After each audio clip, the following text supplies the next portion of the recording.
Kia ora, talofa namaste, big cheers. What's up, my bro and sister? Anyone out there who is listening, welcome, haere mai, to another episode of the Niche Cast, where we chat through Kiwi sports in typical niche case funky fashion. We are always busy writing about Kiwi sports at the niche-case.com. Check that out. That's our main go-to blog, website, whatever the fuck it is. It's there with plenty of informative, insightful, enjoyable Kiwi sports yarns. And if you like the niche case and you like what we're here to do in supporting and broadcasting Aotearoa sporting excellence, the best way to support us is straight up the guts on Patreon. That way, you subscribe, you donate.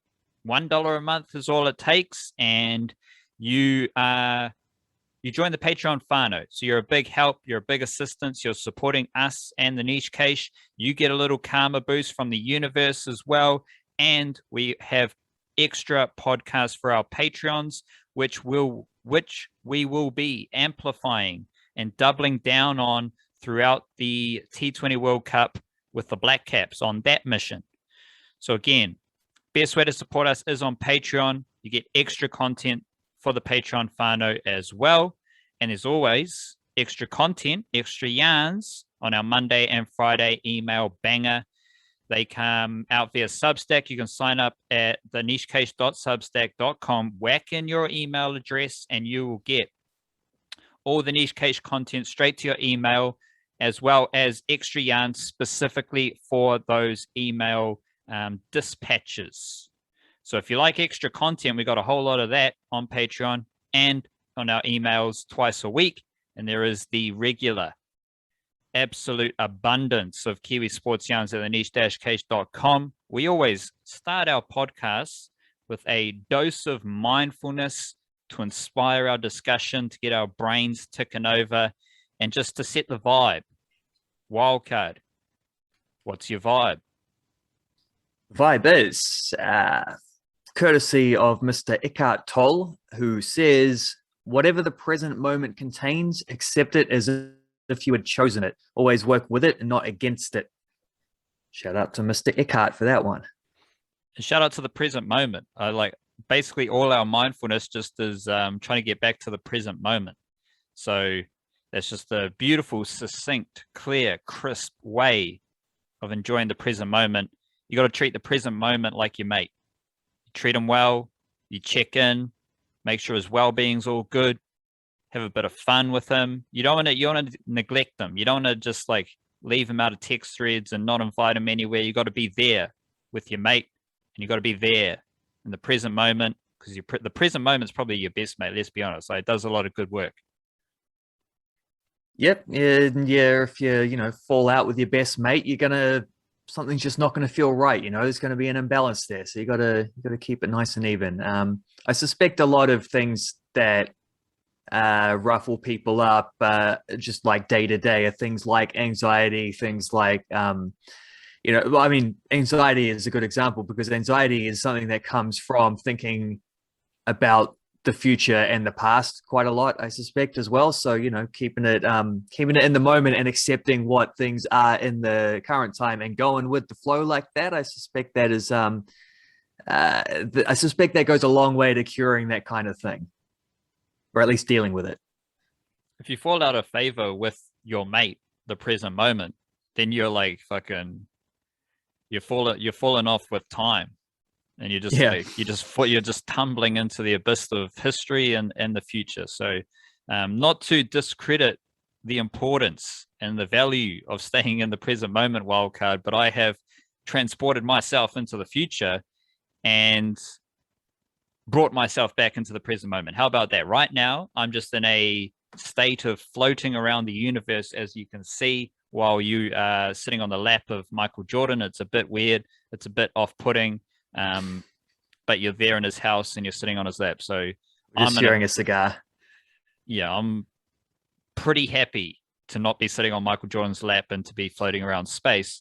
But all of that is just waffle around the present moment being quite quiet for Kiwi sports. ahead of an absolutely jam-packed segment coming up, wildcard. We've got the start of the T20 World Cup, and that is starting alongside the Plunket Shield, which is also starting alongside the women's 50 over competition in Aotearoa, the Halliburton Johnston Shield. So all those three things are going to be happening around the same time. We have two more football Ferns games coming up. We had the All Whites games, which we will discuss in depth later on, but we have two more football Ferns games. We've got the big Dan Hooker fight coming up. Lydia Ko's going to be back in action.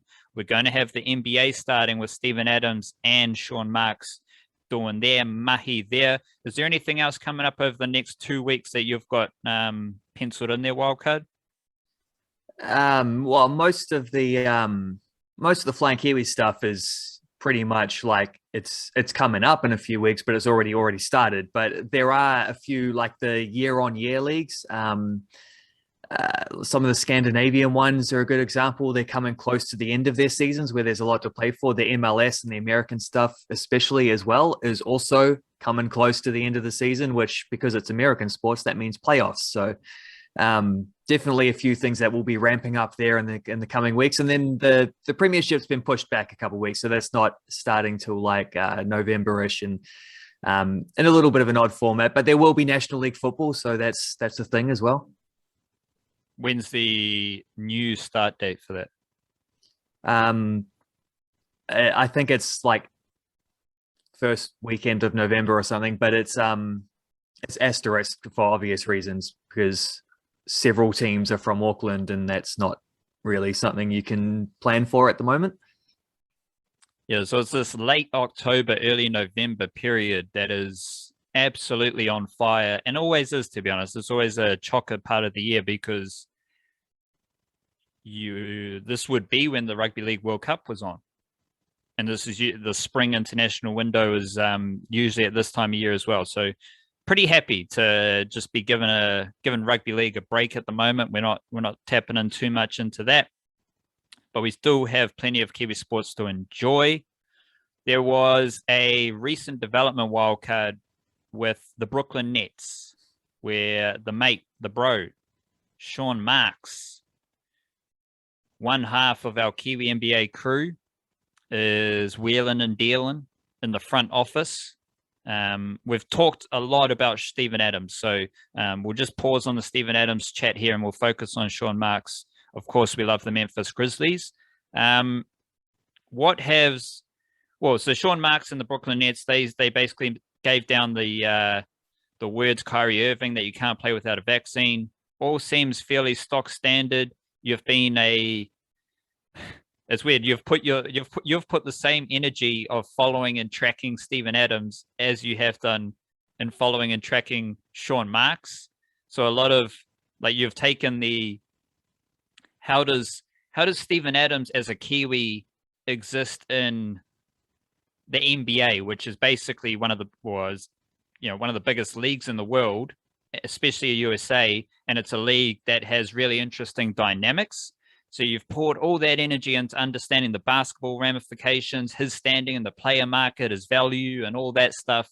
And you've poured the same energy into understanding Sean Marks, which has made you a big proponent, a big supporter and defender of Sean Marks.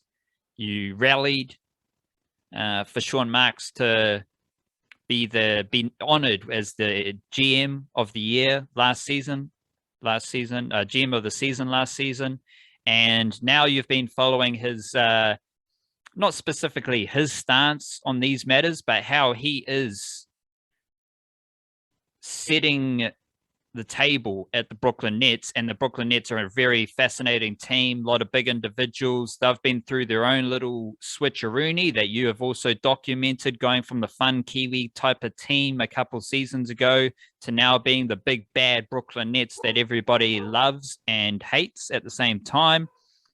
Recent development is Sean Marks and the Brooklyn Nets basically shutting Kyrie Irving down as an NBA player until he gets the vaccine. So what specifically, like, just to keep it interesting and keep the context for the listener, what is it about Sean Marks, the Kiwi, making this move that you find interesting or you find relevant for the listener? Well, there are a couple of angles, but I think specifically in this one, the most interesting thing on this, like there's the surface level most interesting thing, and then there's the below the deeper most interesting thing. The surface level most interesting thing is that obviously the Brooklyn Nets were put in a situation not through their choice necessarily, but by like the wider state of New York saying that organized activities, including professional sports, you cannot partake in them unless you have been double vaxxed or at least one. I can't remember what the thing is, but you got to at least have had a shot. Kyrie Irving quite obviously does not want to do that, which has led to just a weird situation, which has built up steam, because I guarantee there will be other players in the NBA who are on similar things, but then those other players aren't necessarily Kyrie Irving. And there was a really weird sort of, I think it was a Shams article on The Athletic, sort of, most of it was just basic detailing the situation stuff, like here's what you need to know situation. But he also obviously has his insiders. And so he had like a paragraph in there where he talked about how it's not that Kyrie Irving is anti-vaccination. It's that Kyrie Irving doesn't like mandates or people losing their jobs over blah, blah, blah. He feels like he is doing something bigger than himself. He is being it's like there's an actual quote in there from an anonymous Kyrie I don't know, confidant, who said like he feels that he is being a voice for the voiceless, which is baffling to think about for a number of reasons. But like I actually saw on that there was a tweet by I think Pablo Torre, the ESPN fellow, who summed it up best by saying, okay, so Kyrie's not anti-vax, he's just anti-vax, which puts it nicely. But yeah, like the Brooklyn Nets didn't have much of a choice. He couldn't play in any of their home games. They initially was like, everyone's been saying nice things. I think they've actually handled it extremely well for a situation which no other team is really dealing with.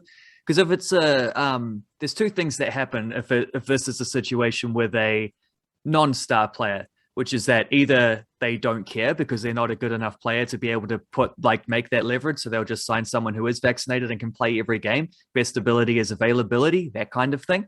The other thing is you get Andrew Wiggins type situation where Andrew Wiggins was quite clear that he wasn't vaccinated, didn't want to be vaccinated. And then Steph Curry put him in a chokehold and said, look, this is my team, not your team. You're getting vaxxed or you're not playing here. So he got vaxxed. Like, simple as that. Sure, I'm exaggerating some details of that story, but the Brooklyn Nets didn't have enough of it. Like they were put in an awkward situation because it's actually a star player who was doing this. And so I think in light of that, I was quite impressed by Sean Marks's approach there. I know he's done this with the owner. The owner, Josiah, is very sort of enthusiastic about getting people vaccinated. He not only did he get vaccinated himself, he got vaccinated twice, because he got vaccinated, I think, in China. He's like a dual Chinese American citizen, got vaccinated in China, went back to America, found that the vaccination he got hadn't been like FDA approved or whatever. So he got a different vaccination on top of that. So he's extra guarded, I suppose. So I can imagine him sort of putting his hammer down on this matter. But, you know, there's been a lot of talk ever since the Brooklyn Nets went from that sort of plucky underdog team to the big superstar team about player power and like indulging the superstars and things like this. This is the exact opposite of that. This is the example of a team saying, hold on, like this can only go too far. I think like a lot of teammates have said things like, well, we just want him to play, everyone likes him, kind of thing. At this point, I think it's safe to say that Kyrie's like his decision in this matter is just stupid. Like you come to a point where it just doesn't make sense to not take a vaccination and to put like your entire career on hold like that. He has managed to convince himself that he's doing this somehow for like everyone else, but that's the whole reason why he ought to be getting vaccinated is the problem, whatever. But to see like the strong leadership here from Marks and from Marks and also his owner, aka his employer, I think is pretty interesting within the wider dynamic of the NBA. So that much I'm very impressed by. And the fact that they've just been like, well, we'll do it without you then. Because I can't imagine what it's like how do I put this? Because I'll wheel back into that thing I was saying before about the deeper ramifications as well. Because the interesting thing about that is when this happened with Ty Webster and the Breakers, it felt like something that might be the tip of the iceberg. Like, oh, here we've got a player who's taken this stance, and we'll see, is this going to be an issue that lots of teams are going to have to face? Fast forward like 2 months, it's not. Like, ultimately, players have just seen like the logic of the matter, and there are other things that come into play more importantly. And hesitation is something that you can come through when you see that your other teammates are getting vaccinated and nothing happened. It's all good. It's not a big drama. And I noticed like the NBL, they're bragging like 99% of players are vaccinated now or something like this. And the NBA is pushing up something close to that. All this idea about like the other players who are going to take note from Kyrie Irving. Actually, Kyrie Irving's about the only player who can do this because as we've seen, like most of the others, not all of them are being very good about like endorsing vaccinations, but most of them have been vaxxed themselves. It's really just like, and as I said before, like the guys who aren't star players just don't have the leverage. And if you're like, I don't know, Bruce Brown or Joe Harris or someone on the Brooklyn Nets, and you're seeing one of your star players is choosing effectively not to play, I think that becomes the main dynamic. It stops being about like, what does he think about like health things and societal whatever and mandates. No, it becomes about like this guy is making a needless decision, which means he cannot be a part of this basketball team. You think about how important those matters are, even on a superstar team like that. Sean Marks is always still pressing ideas about like culture and identity and working for one another and things like that. When you have someone making effectively a selfish decision to not be a part of that, I think ultimately that's why we've seen the vaccine thing being quite, it's not been anywhere near the drama people suspected it would be in sports, because you have those cultural ideas about putting your team first and like setting your ego aside for the good of the squad and things like this. And overwhelmingly, that's what we've seen from sports teams, with one exception, majorly, it's getting talked about a lot in America, and his team have just come down and said like, well, these other ideas are more important. We have 2 other superstars. We have a roster that is built to be able to withstand if one of guy goes down injured. That takes away a lot of the margin for error, because now if Durant or Harden gets injured, suddenly they no longer are going to be championship favorites or anything like that. We saw what that looks like against Milwaukee in the playoffs last season. Durant had to play basically every minute of 3 consecutive games at like all NBA level. Teams a little bit better around him. And that was by design, but like, yeah, still what generally when a star player gets injured, that's the end of your championship hopes. That's just something that happens every season, regardless of everything else. Therefore, I don't know if you have anything to bounce back on that, but like, I found it really interesting the way in which this Kyrie Irving situation and like a strong sort of, I guess you call it cultural decision from Sean Marks and Joe Tsai, the way in which it's highlighted the fact that despite what people said a couple months ago, athletes holding out on vaccinations actually is not been that much of an issue whatsoever. And I think that's probably why, it's because of those teamwork things. And because ultimately when it comes to a point where you either have to get vaccinated or not play, you're letting all your teammates down if you don't get vaccinated, regardless of the community things. So, and in light of that, I'm finding it very hard to have much time for people who do choose that, but whatever, that's a separate matter entirely. Yeah, so you've outlined a lot of like the vaccine and the vaccine situation, and you explained that, which I think you're interested in as a sports fan. You're interested in these dynamics and how they exist across the leagues. Nice bit in New Zealand context there with the Breakers as well. But what is the crux of the Sean Marks thing? Why is it interesting for Sean Marks? Why?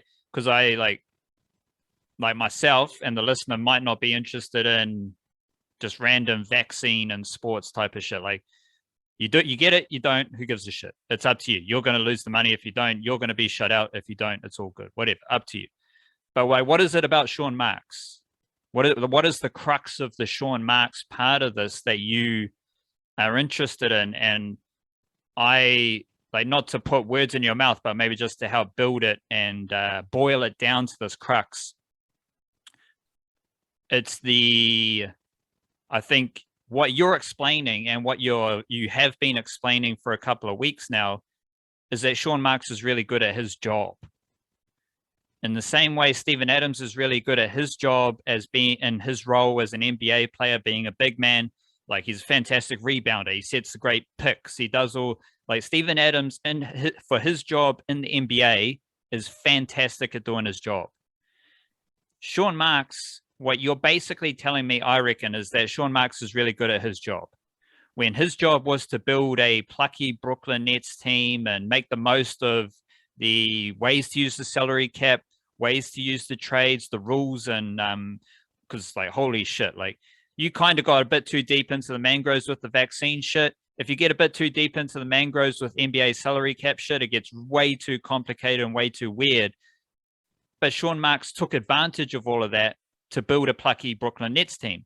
And then when the time came for the Brooklyn Nets to become the big, sexy NBA team, Sean Marks was good at his job in getting it to that point. Then it became a task of, okay, now we need to get a bit more depth, which is what he did. And he showed that he's good at his job in that regard. And now it comes to the prickly vaccine issue. And we have another example of Sean Marks just being good at his job in finding a solution. Throughout all of those stages of Sean Marks as the boss man of the Brooklyn Nets, he's found a solution. And not only that, he's like found better scenarios. He's found inefficiencies to take advantage of. Like, he has done a really good job as a GM in the NBA. And I think, again, not to put words in your mouth, but the point you're trying to get to is that this is just another case of Sean Marks being really good at his job, making the best, smoothest decision for his organization and putting the organization in a strong position moving forward, which, like, the whole point of our, we're here to highlight Kiwis who are doing a great job in sports around the world. And to sum it up, I think that's what Sean Marks is doing. I think that's the crux of, observing you follow Sean Marks over this period and getting the information from you about Sean Marks. Every step of this journey is Sean Marks doing a good job. Yeah. The stuff about finding solutions and exploiting inefficiencies and just making trades that make the team a little bit better, making incremental steps forward, as well as trades that make massive steps forward. Getting James Harden is the ultimate example of that. That stuff, I think, is well known about Sean Marks. It's why it's been continually highlighted. It's why we've talked about it a lot. I think the aspect here that is really interesting is that it shows that he's really good at his job in another way, because I don't think they could have handled this better, to be honest. Like I say, it's a situation they didn't choose for two different reasons. You've got a player basically having a dispute against like a state legislation, and the team's just caught in the middle of that. They've, like, the whole way along, they haven't tried to come out and said, look, dude's unvaccinated, it's a problem, we want to get him vaccinated or else trouble will happen. I don't know. They haven't come out with a hard line like that necessarily. They gave him time to sort of finesse his options. They gave him time, then support, like a lot of, I don't know, I don't want to talk about that kind of thing. We just hope that, he's available and ready to be with us in the trenches and things like that. The teammates were all saying nice things. We love the dude. We just want him to be playing. We just want to get out on the court, all these things. The coach wasn't too rough or anything about that. Like, Steve Nash just came out, sort of said, well, this is what it is. Hopefully we'll find some kind of answer soon. It's, we're not too worried or whatever. Everything like that gave him a comfortable scenario in order for Kyrie to change his mind and say, okay, no, that's all right. I see the support. I understand how much this means to you guys. I will be there. I'll go get this done. That hasn't happened. And it's got to the point where they had to say, well, you're either in or you're out. We're not going to have someone who only plays half the games and can't train with us. They got to a sort of point where they said, because it was a private training institution, he probably could have trained, under the rules. They could have found a reason to get him in there. But then it's why would you train for someone who's not going to play in any of those home games? So that's ultimately where they got to. Is it's like this is not a sustainable scenario. Again, in or out, and they've laid down the law. They've said, look, this is how it is. We respect your decision. We're not gonna do anything else. We're still going to pay you for the away games that you would have been available for. Can't pay you for the games that you aren't able to play. So that's your own thing. You lose half your salary, your problem. And they remained like supportive. We respect that he's made a personal decision. We hope that it changes, but whatever. Like, I don't think you can handle that better. And I think when like the player power thing is talked about as much as it is in the NBA, over talked about often, but there are reasons for that. Like, it is definitely a relevant issue. And Kyrie Irving is someone who's tried to, not necessarily tried, but who just for whatever reason has maybe exploited that or just been at the heart of that a lot. I like, you've got to keep your star players happy, but you also have to be able to get the best out of a team, because you don't win just with those guys alone. Like, otherwise you wouldn't have star players angling for trades from smaller teams that aren't competing for championships. You know what I mean? So to find the balance from that in a way which keeps the player feeling like they're cared for and not isolated, because as soon as you completely isolate someone like that, they're just they knuckle down, they build up walls, they stop listening. And they've had difficulties dealing with Kyrie Irving in the past. There was that time he went completely AWOL for like after, I don't know, for a week or something like that, and just kind of wasn't talked about. I think another thing to keep in mind is that what people say in public, especially owners, GMs, and coaches, what they say in public isn't necessarily what they say in private. There's a lot of like protecting the player to the media, but you might be like giving them a right bollocking behind the scenes. So that's a factor to consider. But I think there's been a great example here of another way in which Sean Marks is good at his job, and that like he was an ex-player himself. He has dealt with like, well, I mean, he played with Tim Duncan, so in the Spurs, and coached Tim Duncan a lot. Like this is what he's known for, is coming from a Spursy system. So if you look at that, like he was dealing with maybe the best superstar, like the most humble of all the superstars that the NBA has seen in recent times. But still, like he can respect things from a player's perspective, and I think he relates to players a little better in that way. Even though he is like, I think I saw somewhere he's the only international GM in the league right now. He's the only one currently who's not born in America, or I'm not sure if they count Canada. I think they're not sure, but something along those lines. But yeah, as I'm saying, like this is Sean Marks flexing how good he is at his job and dealing with those sort of gray areas in a way which is different to the way that people normally talk about the way in which he's good at his job. It's a different aspect to being a general manager, and probably a good reminder that there are these different areas. You can't just be the wheeler and dealer. You've also got to be able to be personable and keep your players happy and support them and these kind of things, even when you're making difficult decisions that include like having to effectively cut a dude from a team until he gets vaccinated. I'm sure the possibility has got to be going through his mind that it's just easier to get it done, but whatever. Bit of a strange time for Kiwi administrators. Sean Marks has been fantastic, and then we've got this drama in the National Women's Soccer League, which is the USA Women's Soccer League, where a couple of Kiwi administrators have been caught up in some weird shenanigans. Very different scenario. Sean Marks' fantastic scenario. That NWSL scenario is very weird. Someone else who is good at their job here, wildcard, is Kane Williamson. And I have been thinking a lot about the T20 World Cup, and I've written a few different things about it. One of them was comparing Lockie Ferguson to Kyle Jamieson. Lockie Ferguson's been fantastic. One of Aotearoa's best T20 bowlers. Kyle Jamieson's hit a bit of a T20 slump, so that's interesting.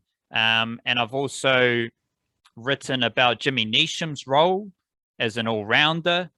Averages about a wicket a game, has a pretty nice batting strike rate. That is going to be interesting in the World Cup. And today I wrote about Kane Williamson and Martin Guptill, two senior batsmen who were the best batsmen from New Zealand at the last T20 World Cup in 2016. Martin Guptill scored the most runs. Kane Williamson was second.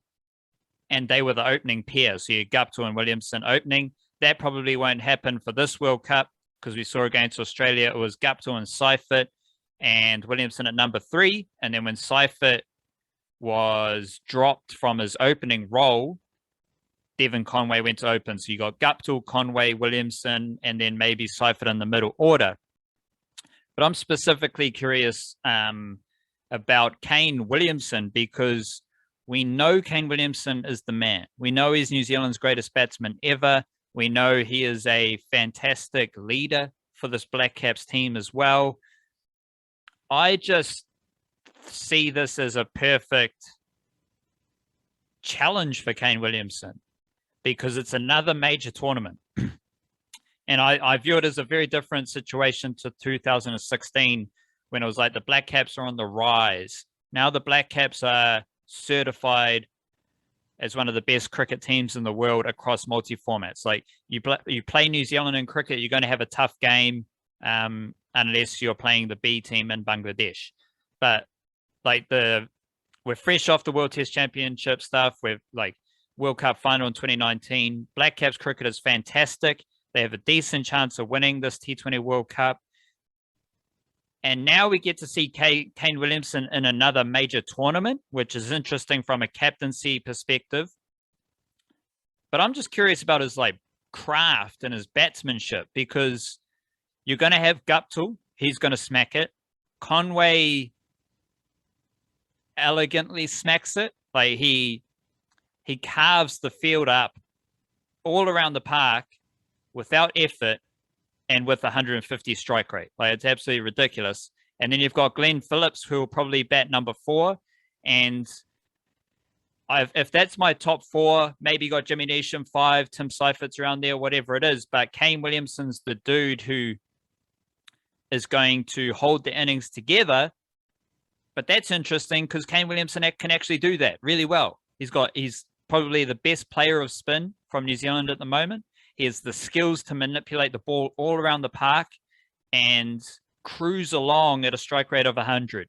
Cruise along at a strike rate of 115, which I think is where his like IPL strike rate has been at in recent years, 115, 120-ish. That seems to be his sweet spot. And I'm fascinated just to see how Kane Williamson, like he's got to score the runs. And if Kane Williamson's scoring the runs, they're going to be in a pretty strong position. But you're going to see everyone's going to be hunting 250. Everyone's going to be hunting 200 as totals. And that's going to require a lot of big hitting. And then you're going to have Kane Williamson, who I think is just going to go about effective mahi, just scoring enough runs to win the game, doing enough to ensure that the innings doesn't fall away for a cheap, 100 or whatever. It's going to be Kane Williamson who has the leadership equity as well as the skill set as a T20 batsman, which I think is the underrated narrative in all of this, is he is an excellent batsman overall, fantastic T20 batsman. And I just think it's a really interesting stage for Kane Williamson to show the world more of his greatness or maybe underrated greatness. Yeah, it is. Every tournament, I suppose, is an opportunity for someone to like make a statement about how good they are. And then when you're like a key player coming into, I mean, he was player of the tournament at the World Cup, wasn't he, in the ODI stuff not so long ago. Like, definitely you always rely on your best players in a tournament setting. I think there's a couple of things that are interesting about that.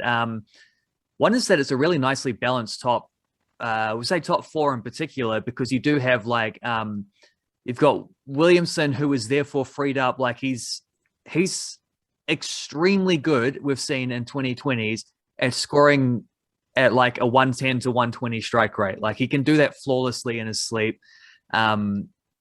Not necessarily the guy you want having to score at 160 or something like that, but like, as you've said, Martin Guptill can do that.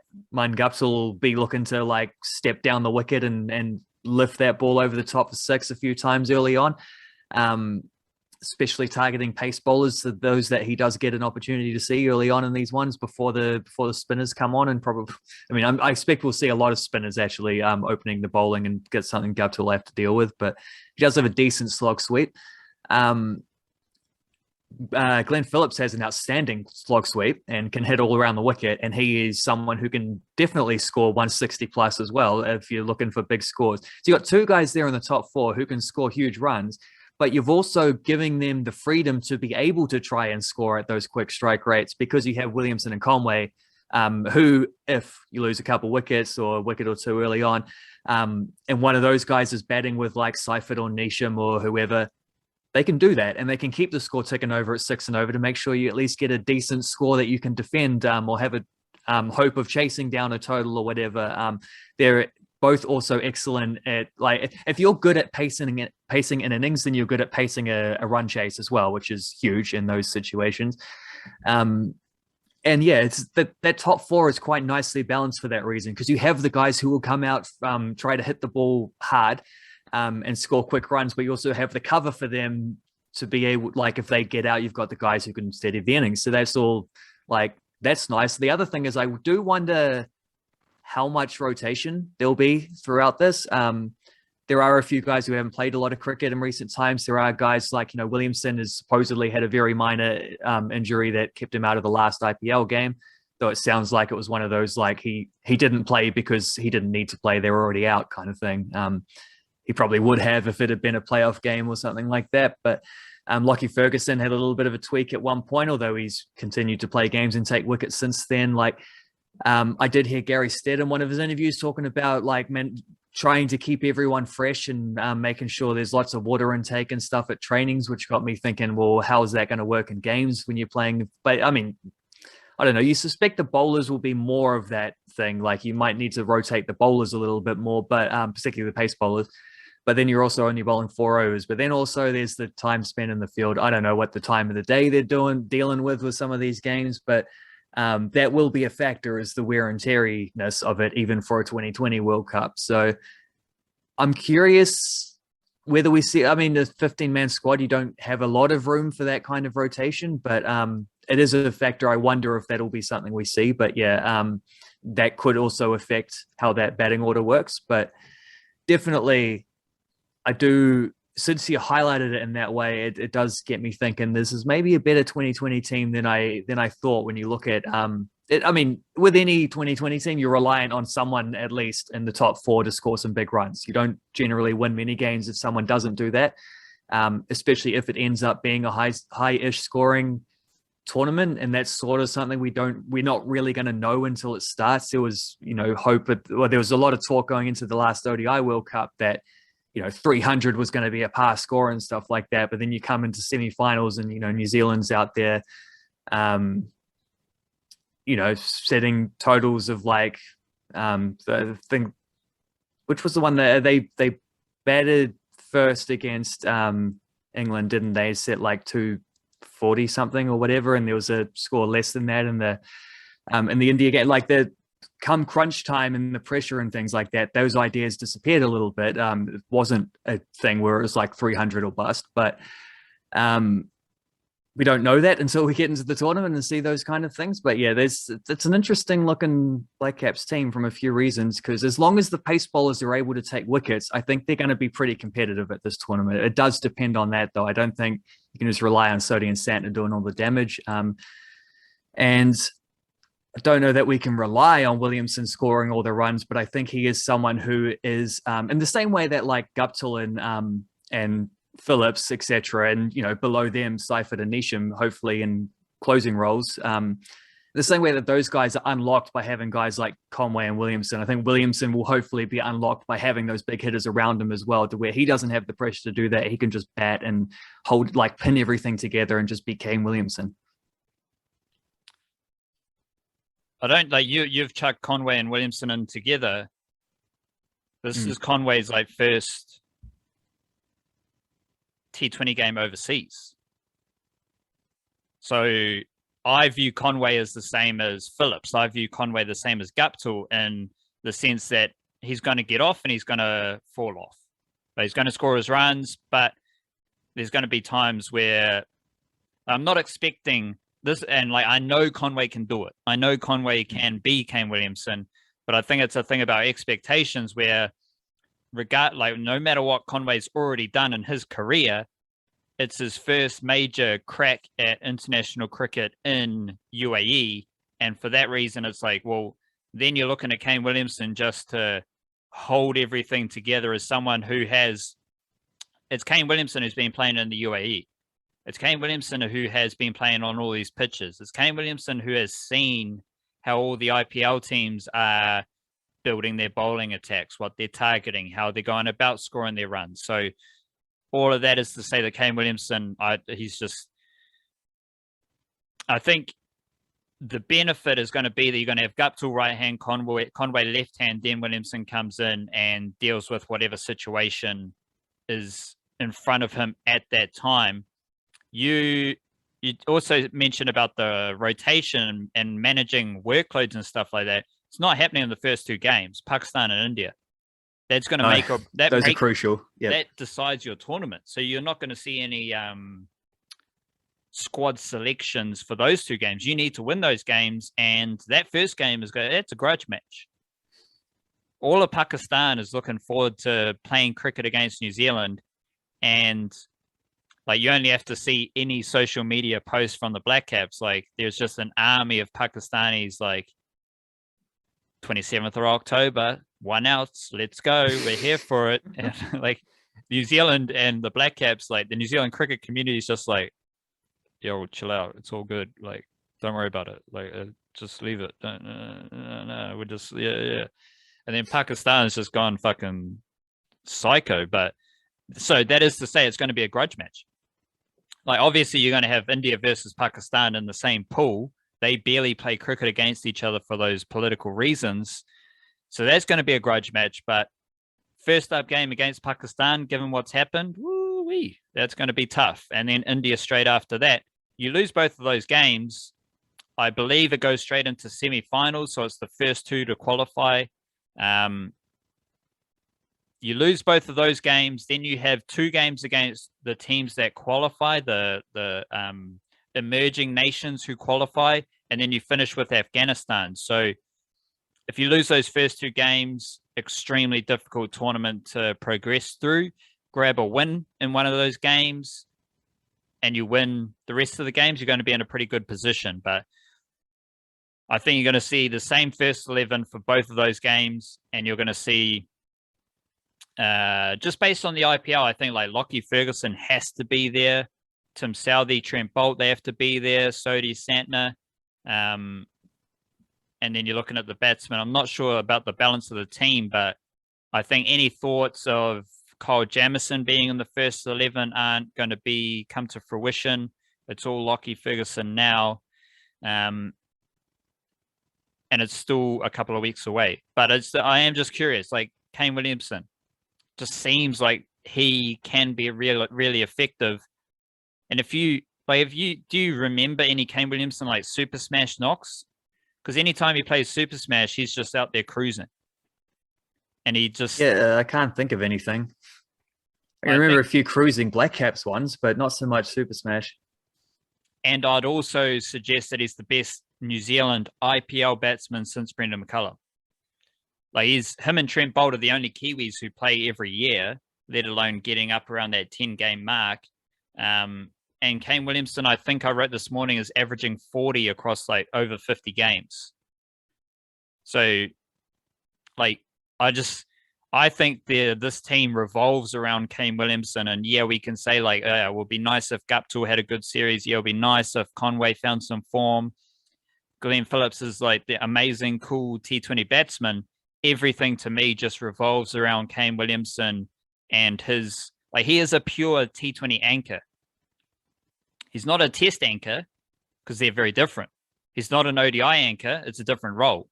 He is a T20 anchor who can, like T20 anchors, you got to be scoring at 100 strike rate at least. And then you got to be rotating the strike. You got to be controlling the tempo in the middle and all those, like getting into some nuance, like 2020 ideas. You got to be able to save an innings. You got to be able to endure good bowling and build pressure and stuff like that, even in a T20 game. And I don't know. I'm building that Kane Williamson hype. I think he's just going to be massive in this World Cup. Yeah, well, we have it has been mentioned that Martin Guptill has not had the best record on playing away in spinner friendly countries.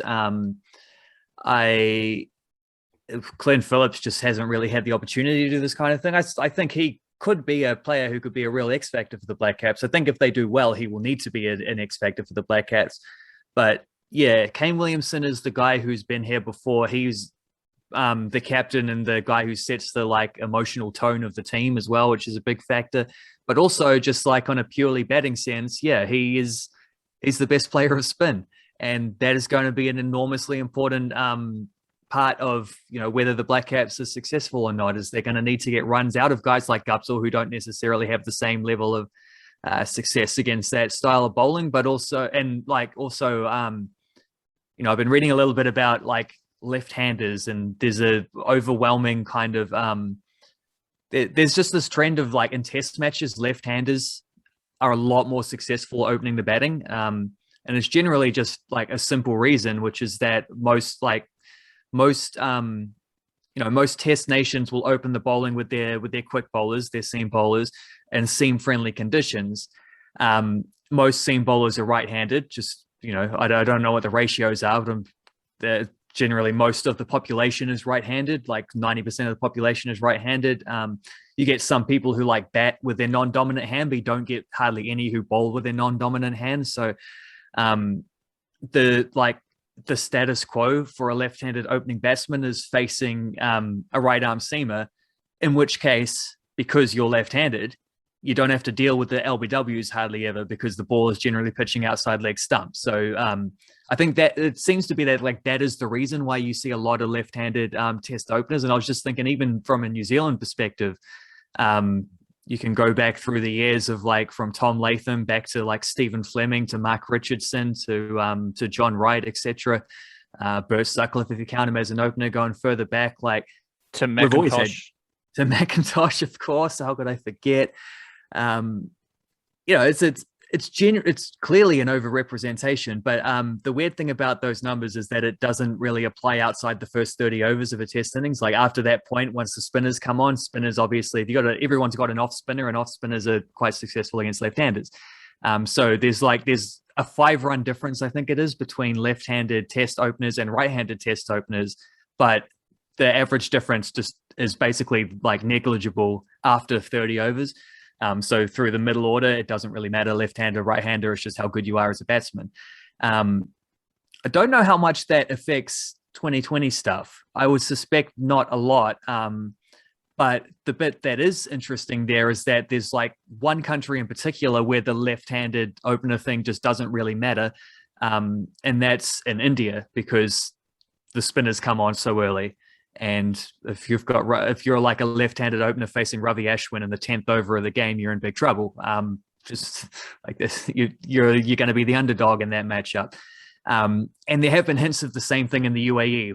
Interestingly, not so much Pakistan. I think that probably holds up when you look at Pakistani teams of old, is that they've always had very good pace bowlers. So you probably don't need to dry the wicket out so much. You want there to be a bit of juice in there for Wasim Akram and Waqar Younis, etc. All the way down to Shane Shah Afridi. And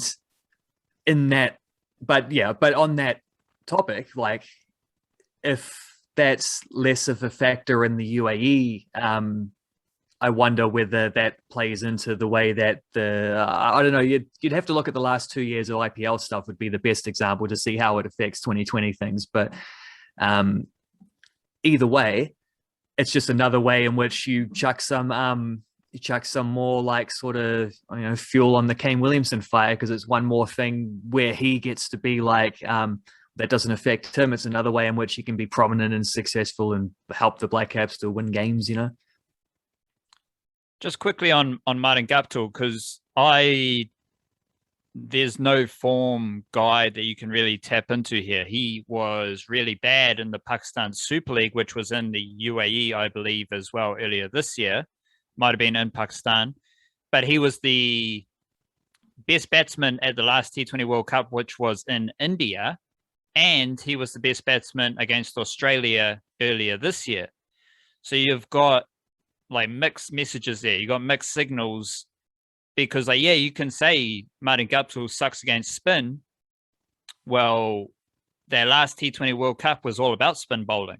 You only have to look at like Ishodi and Mitchell Santner, like help build their careers based off spin bowling. So what's your kind of like gut feel for Martin Guptill coming into the series? Just like, do you have a good vibe on what he's going to produce? Are you like a bit worried about Martin Guptill in this moment? How are you perceiving that Martin Guptill slot just quickly? Well, I think he'll struggle. I don't think there's enough evidence recently to suggest that he's going to suddenly become able to like just, to do what Kane Williamson does or anything like that, turn over the strike nice and quickly and, dominate spinners. And he's a little more rigid with his feet, which is beautiful when he's able to step into a shot, not so much when like the ball's turning sharply in front of him. I do think he'll struggle, but I also think he's a player who has the ability to like hit his way out of trouble a little bit. And I don't think you need Martin Guptill for the reasons we've been talking about with their batting lineup. I don't think you need Martin Guptill to be scoring one of those like stunning Eden Park, like hundreds or whatever. If he smacks 30 off 20 to early on, and that only takes like, a couple good overs to get away. There's nothing wrong with that whatsoever. Like, I think he's someone who could, it's a funny one to describe him in relation to the guy who's probably in a few, like somewhere down the track, 5 years time, will have probably taken his spot in the team. But the role that Finn Allen did in the UAE, not in the UAE, in Bangladesh, where he wasn't scoring big runs, but he was just hitting a few boundaries early on, especially if it becomes more of a lowest scoring tournament, then that works in his favor because it means 2 sixes and then out is, suddenly a bit like it's a little more effective in terms of an overall innings. But, just getting things off to a good start, making sure the bowlers aren't just coming out and chipping away big wickets like from the immediacy, that you're putting a few boundaries away and getting some momentum to the innings. He's the sort of batsman who can do that kind of role as well. So I'm not expecting him to do what we're talking about Hope and Kane Williamson to do, but I think he can be effective in a more like qualified kind of role. Qualified as in like asterisks, as in qualifiers on the stats, as in like not expecting him to do the things that we've seen Martin Guptill do in the past, but that doesn't mean he can't be like a positive influence within a wider Black Caps innings. You know what I mean? The All Whites, a wild card, won a couple of games over the past week. They had a 2-1 win over Curaçao. And then they had a 1-0 win over Bahrain. 2 very impressive results. We know this is a young, fun, All Whites team. And they basically continued off a pretty funky Olympic campaign as well. Lots of good vibes in the Kiwi footballing department. If I just want one word takeaway from that 2-game series, how would you describe your feelings about that series moving forward in one word? Do I need to explain the one word? The one word I'm going to use is flexibility. Right, so let me have a go at interpreting that, and then we'll swing back around to you. Flexibility, based on my understanding, watching the games and chatting to you and just following the coverage, flexibility in international football seems pretty important for New Zealand to have. Because you're going to have different players available. You're going to be coming up against different opposition where you're the favorite. You're going to be the underdog. Is that like? Because I was thinking adaptability. That was the word I had in my head that sparked the question I had. You said flexibility, which is pretty similar. What was it about that series, that 2-game series, that sparked the flexibility idea? Yeah, adaptability is that word works just as well. Synonymous in this idea, I would say, like, just like the way we saw them beat Curacao was like a diamond midfield formation. We saw a lot of high pressing, like trying to put them under pressure as they tried to play the ball out from the back. They were a little bit slow, little bit, hesitant sometimes, or just overly cautious in the way that Curacao were passing the ball around, which meant that the All Whites had that opportunity, and they saw it, they pounced on it. They tried, Chris Wood's goal came directly from that kind of scenario, filtering a team out wide and then pouncing on them, winning the ball, turning it over, getting it quickly to Chris Wood in the middle, and then letting him, one touch left foot, bottom corner, as he does. Like, that was very interesting. It was enjoyable to watch. It was quite a mostly successful ploy to attack that game, but it did have its downsides, which is that when you're running that much in conditions like that, like conditions where you're having drinks breaks mid-half, so it's hot, it's toasty. At the end of the first half, you could see them tiring definitely, and Curacao had a couple chances there. And then the last half hour in particular, Curacao went to the bench a little earlier and really had the All Whites. I mean, they conceded a sloppy goal and they should have been out of sight by scoring, at least a third before that. So it was partly their own fault that they left the door open, but then they were under pressure because they did get fatigued late on. They did have to go to the bench, and that meant getting a bit more defensive and inviting pressure. And so they held on for the win there, but it was, there's some give or take there. What was really interesting about then the Bahrain game is that it was a very different style of play. They went back to like you probably call it a 4-3-3. Though Chris Wood was a little bit isolated, so it was at times more of a 4-2-3-1. And they were more about a block in the midfield. They would instead of having Joe Bell as a lone man holding midfield, you had Bell and Stamenic playing a little bit deeper this time. Which meant you've got two guys there shielding the back four, which is where they were trying to pick up the ball. It's like, well, Bahrain aren't going to knock the ball around cautiously at the back to where we can attack them that way. So we'll sit a little bit deeper, try to bring them into the midfield duel and then get them there. And that's what they did. And then once they won the ball, guys like Bell in particular seemed to have like basically just a directive to just get the ball wide as quick as quick as you can. Get it to McCowart out wide, get it to Champness out wide. So you get the wingers playing very wide, which is partly why Chris Wood was quite isolated, that and the fact that their crossing wasn't very good for most of the game up until the goal. So like get the ball to the wingers, try work something down the line. Maybe if you're Joey Champness, just like chuck in 6 step overs and go past him, like that kind of thing. This is not what we saw from them in beating Curacao, but it was very effective against Bahrain. And because they sat a little bit deeper, they didn't tire the way they did in the Curacao game. They were able to play 94 minutes. They scored an 89th, 88th minute winner, whatever it was, which is part of that as well. Like they were in control from start to finish. Like that game could easily have ended up as a 0 draw. That's a point to keep in mind, is that they weren't exactly blowing them away. And in both games we saw like some just not quite wasteful, because it's not like there were open goals being missed, but definitely you get 3 or 4 chances. You hope to have scored one of them.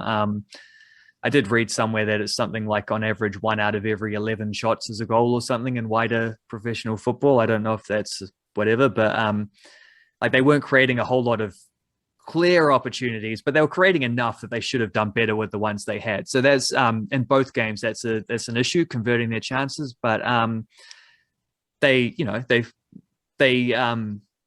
stuck to the game plan very well. It nullified Bahrain very well.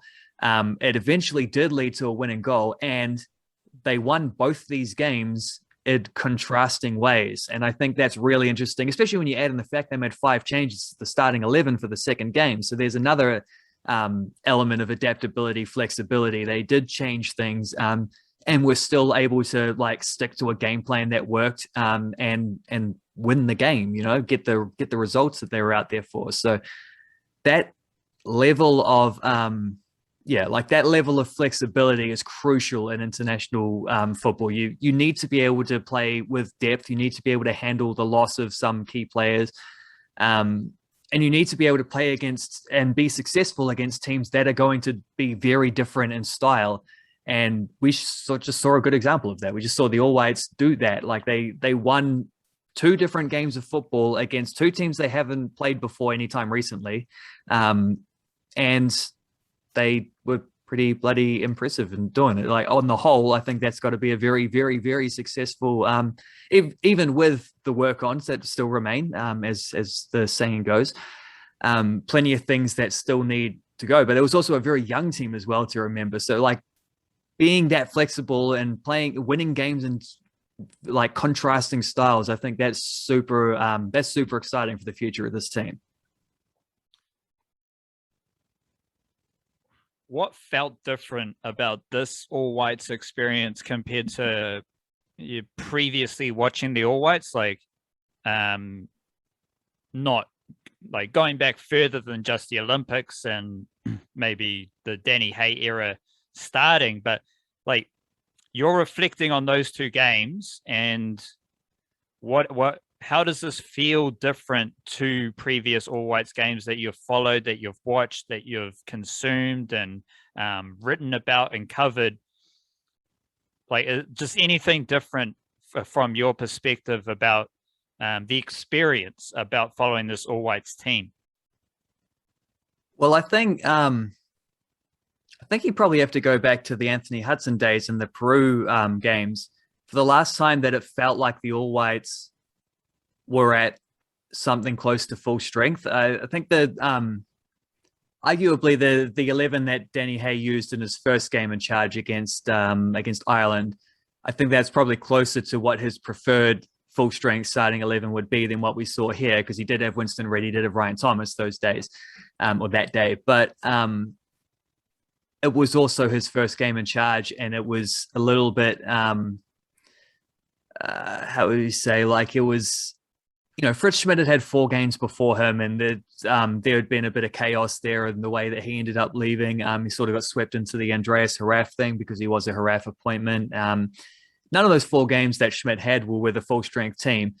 So it was sort of like coming out of the wilderness a bit for that first game that Danny Hay was in charge for. It didn't quite have the same feel. It was just sort of like it's fun to be back kind of thing. Here you actually felt like they've had time.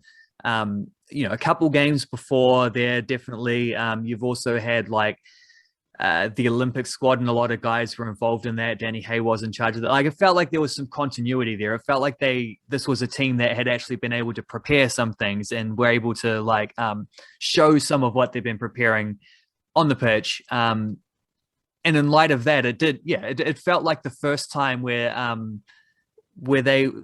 since those Peru games where that was like the All Whites are here to play. The All Whites are here to compete for victories and to really show what they're capable of. And then I compared the 11s between what we saw in this tour and what we saw in against Peru under Anthony Hudson, and like this tour is miles better. It's not even close. It's a lot younger as well, so that's part of it. Like these guys have come through more recently, but like this team is a lot stronger than that, and it's just like, I mean, hopefully we get something similar. Hopefully they, in a few, I don't know when it would be, 6 months or something like that, if they can get through the Oceania stuff and get to another Intercontinental World Cup playoff, whatever, then hopefully we actually get to see something a little bit more representative of what Kiwi football is capable of, because they did get a nice draw against Peru in the first game in Wellington, but it was quite defensive both times, and you never really felt like they were there to win it. Felt like they were there to hold on for as long as they could and hope for Peru to do something wrong, which obviously didn't happen. This is different. Like this feels more proactive. This feels like it's younger, it's fresher, it's more confident, and all those things that we have talked about, hoping to see from the All Whites. It seems like we're actually seeing some of those glimpses now. It's heartening. It's definitely putting some light on the Anthony Hudson days, and it's not too flattering because Danny Hay already now has twice as many wins against non-Oceania opponents as Anthony Hudson ever did. So yeah, guts to Uncle Tony. Who was the best player across both games for the All Whites? I think there were 6 guys who started both games, and 5 of them were age 22 or younger. I always like what Libby Kikache does. He's pretty he doesn't make very many mistakes. I think probably Joe Bell would be high on that list. I'm finding it hard to split between Joe. Nando Panica was fantastic in the second game. I don't think he was as good in the first game. I'd find it hard to split Joe Bell and Marko Stamenic. I think both of them were pretty excellent, particularly in the second game. And I might go for Marko Stamenic, because I think he fits into the flexibility mold because he was more of a roving, pressing, more aggressive midfielder in the first game. In the second game, he did get to be more like that defensive shield type, which is a little bit more in his wheelhouse. But Joe Bell is the known quantity there as well, and Marko Stamenic is like this prospect with just this mad, mad high ceiling to what he can do. The potential that dude has, and I don't know if it's necessarily as well known as it should be. So I am going to highlight him because I think it does a bit of a greater good as well. I'll say Marko Stamenic. I think there's things he does where it's like he's still a little bit raw. He's still young. He's only played a handful of senior professional games, but there's stuff where there were multiple moments where I watched him against Bahrain where it's he picks the ball up in pressure. First of all, he's looking to get on the ball in difficult scenarios, which is always good for a midfielder. But then he's strong on the ball as well, and he's quite he's a good distributor, but it's the way he'll sometimes just shrug off a defender and step up into the space. Someone pushes up on him, they're leaving space behind where they were. The way he can sort of turn out of that kind of trouble and then dribble into that space, advance the ball as a dribbler like that. I love that in a midfielder, and I think that's something he's extremely good at, which multiple times I saw him do that against Bahrain. I was just this dude is 19 years old and he has such a good feel for the sport. He has such a good feel for what he's doing out there on the field. It's pretty crazy to think that someone is doing that at his age, from New Zealand as well, because he's, as I say, dude's got mad potential. We know this was a team featuring no New Zealand players or no A-League players. So there are players, good All Whites caliber players who weren't in the squad. I'm going to ask you, though, about the players who are a bit younger, who are not in that All Whites mix right now, but they're players who could be All Whites in the coming years, and specifically which young players you think could add to this All Whites team. I've been writing a lot about the Kiwi NRL juniors who are coming up, and it's the same thing here with the All Whites. Which are the players, the deep cut junior talents that you're seeing emerging on the radar wherever it might be, who you think could really add to this All Whites group, which is already skewing a lot younger. But yeah, I'm just curious, what's some of your deep cut players to keep an eye on, specifically in regards to the All Whites moving forward? Yeah, they've just named a footy firm squad for those Canada games since while we've been recording. I've got a little pop-up notification thing while that was happening. And I think maybe that's what you're saying there reminded me a lot of just peeking at that squad just before. That squad definitely feels like there's a lot of what you're saying going on. I think with the All Whites squad, arguably they're already there. You know, it's guys like Stamenic, who's like about 19, Matt Garbutt, who's 18 or 19. It's guys like that who are already in the all-white squad who are probably the next wave. There would be some who were like unavailable for obvious reasons. The Australian, New Zealand-based players like you know, but Ben Waine is the one who stands out probably the most because he hasn't actually played for the senior all weights yet. He is someone who, you know, he played with the Ollie Whites, obviously, so it's the next best thing. He's got experience within that sort of wider group. But looking at that team, I think there is a bit of a gaping hole behind Chris Wood, and Ben Waine is someone who could maybe like grow to fill that kind of thing. And then obviously guys like Ben Old and Alex Paulson if we're staying on the Wellington Phoenix buzz. But the thing about like the thing about this all-weight squad is that it's not just that it skews young, it's that it skews very young. And a lot of the players who have put themselves on the radar for this kind of thing, they've already played. There's been like, I think Danny Hayes used 29 players in his 4 games in charge, and 12 of them were debutants. So you can see like the way in which the wider national team player base has been expanded in the last couple of years is like very deliberate and very strategic, and it doesn't leave a lot of room below that. We're just sort of like sitting back and like you sort of, because you don't get just randomly chucked. You can maybe say Calvin Kalua had a nice sort of like convenient thing, but that was a sort of freak scenario. The way he went from you know, domestic football to always. Generally, you've got to go up the ladders. You've got to get to a professional club. You've got to do a few things at that professional club, especially now when we're seeing some depth there.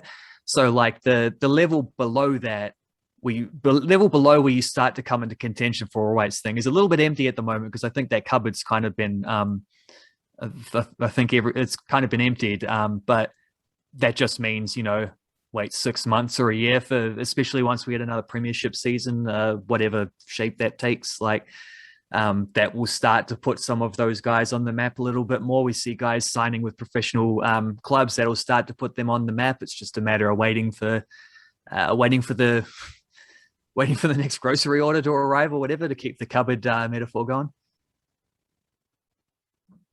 Cowabunga. We'll wrap it up there, and we'll be back on Monday for another episode of The Variety Show. And we'll be here to touch on a bunch of Kiwi sporting topics on the Monday. Otherwise, kia kaha, stay beautiful. Cheer to the cheer.